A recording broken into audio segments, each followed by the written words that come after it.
Daily News wao ukurasa wa mbele kabisa wanaandika Majaliwa arani uchochezi, ndivyo wanavyoandika gazeti la Daily News siku ya leo. Gazeti Mtanzania wao ukurasa wa mbele wanaandika saa 168 za heka kwa Manji mahabusu, mahakama ya mpa dhamana Masogange apelekwa kwa mkemia mkuu, ndivyo wanavyoandika ukurasa wa mbele wa gazeti la Mtanzania. TRA ya kusanya shilingi trilioni 8.42 kwa miezi 6, ndivyo wanavyoandika katika ukurasa wa mwanzo. Mtendaji wa kata Singida anusurika kuuawa na fisi, habari inaandikwa ukurasa wa 3. Arsenal yaweka rekodi ya kufungwa mabao mengi, habari inaandikwa ukurasa wa 30 wa gazeti la Mtanzania, lakini ni habari ambayo imepewa uzito wa juu katika gazeti la Mtanzania ukurasa wa kwanza. Chadema yabariki Mbowe kumshtaki Makonda, habari inaandikwa ukurasa wa 4 wa gazeti la Mtanzania.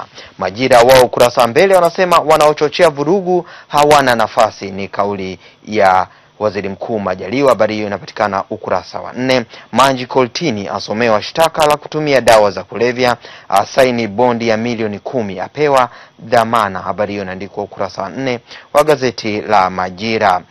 Saif adaiwa kuihujumu CAF, wasisitiza kumtambua Profesa Lipumba, wahoji kufungwa akaunti 87, ndivyo wanavyoandika katika ukurasa wa 4 wa gazeti la Majira. Uhuru wao katika ukurasa wa mbele wanaandika vita dhidi ya dawa za kulevya, Manji kizimbani, Masogange apelekwa kwa mkemia mkuu kupimwa, ndivyo wanavyoandika gazeti la Uhuru katika ukurasa wao wa mbele. Serikali kuchunguza waliofanyiwa wa Tanzania Msumbiji, habari inaandikwa ukurasa wa 3.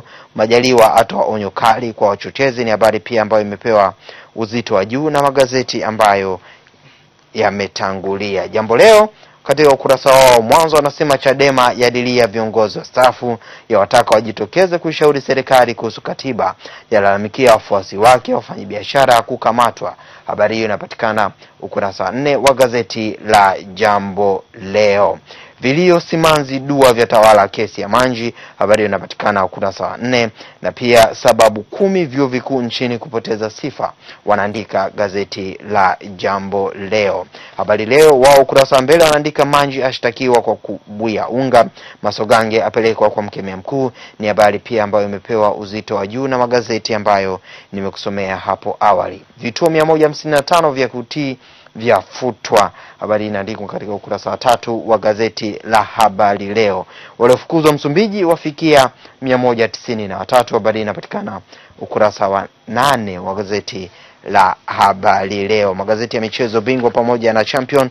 Bingwa wao wanaandika Simba imekula kwenu, Arsenal mlibugi kumwacha Ngolo Kante, ni habari ambazo zimepewa uzito wa juu wa katika gazeti la Bingwa. Champion wao wanasema majambazi wamvamia Prim, wampora gari, siku 8 za mateso, Manji out, ndivyo wanavyoandika gazeti la Champion. Likiangazia katika kurasa za michezo za magazeti haya, nikianza na Habari Leo wao wanaandika kombe la shirikisho Mavugo aipeleka Simba robo finali. Jambo Leo wao wanasema Mavugo wanaipa pia uzito wa habari hiyo, Mavugo aipeleka Simba kombe la FA. Wanne Yanga mguu nje ndani kuivaa Ngaya. Uhuru wao katika ukurasa wao wa michezo wanaandika Simba yalipa kisasi, Wenga afura Arsenal, Tambwe Chirwa waitesa Yanga. Wakati Majira katika ukurasa wao wa michezo na burudani wao wanasema Simba ya chapa Lyon kombe la FA, siku za Wenga zinahesabika, ndivyo wanavyoandika Majira. Nikihitimisha na gazeti Mtanzania katika ukurasa wao wa michezo wao wanaandika Yanga ya mtoa Manji mahakamani kwa milioni 10, Nionzi Matambo Chirwa kuikosa Ngaya. Na hapa kuna kibonzo cha kudata, anafokewa na mke wake, anaambiwa hujanipa pesa ya kununulia unga, tutakula nini leo? Wa kudata anajibu naona unaitafuta jela, kwa nini hujui wauzaji na watumiaji wa unga wote wanakamatwa? Ni kibonzo cha kudata katika gazeti la Mtanzania.